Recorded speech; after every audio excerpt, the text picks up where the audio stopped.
Добрый вечер. А теперь о главном.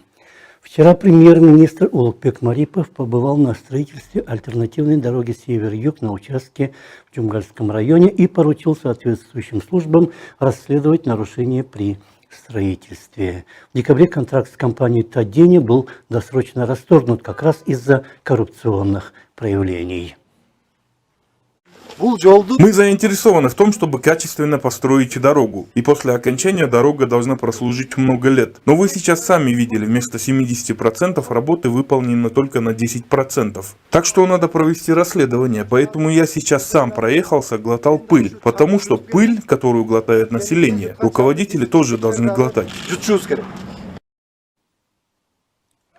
На заседании Джохоркул Кеңеса 3 февраля, когда его утверждали премьером, Марипов сказал, что тендер на определение подрядчика был проведен не кыргызской стороной. Кредит выделяет Китай, и проект тоже разработан не самим Кыргызстаном. Так что повторяется ситуация, как с модернизацией Бишкекской ТЭЦ, когда ни $1 кредита на территории Кыргызстана не побывал, но он должен миллионы.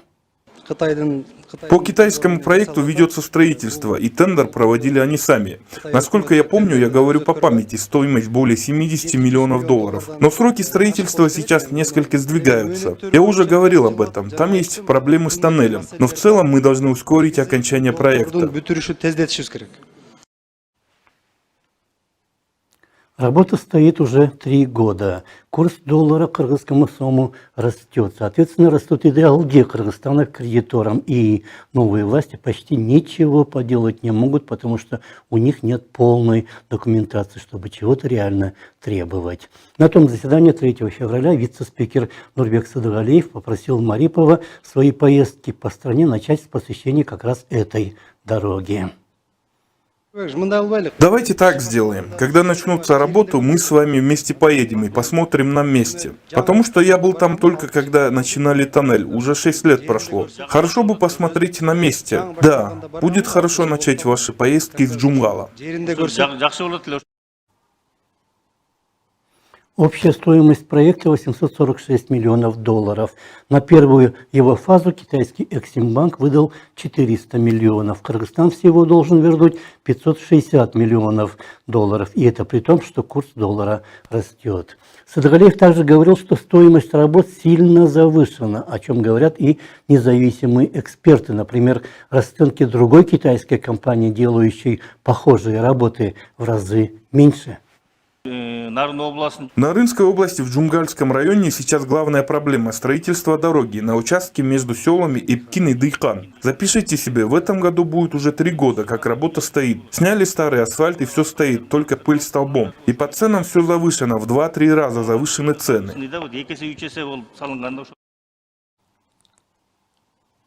О том же говорил и депутат Зиядин Джамалдинов, предлагая правительству расследовать всю эту коррупцию. Но правительство меняется чуть ли не каждый год, а новые премьеры находят в себе новое поле деятельности, как, например, случилось с пандемией, когда 2/3 средств, выделенных на сдерживание распространения коронавируса, просто исчезли. Вот что говорил Джамалдинов в мае 2019 года. Вопрос модернизации ТЭЦ подняла депутатская комиссия и поручила правительству расследовать. Но много и других таких объектов, почему вы сами не можете все это начать расследовать? Вот, например, альтернативная дорога север-юг. Там же сразу видно, длина дороги 433 километра, а стоимость $846 миллионов. Другими словами, прокладка 1 километра дороги обходится в $2 миллиона. Так что ТЭЦ, Таткагемин, альтернативная дорога, ни одного чистого проекта. Вот в чем вопрос. Это была программа о главном. Ее вел я, Нарын Аиб. Всего вам хорошего и до свидания.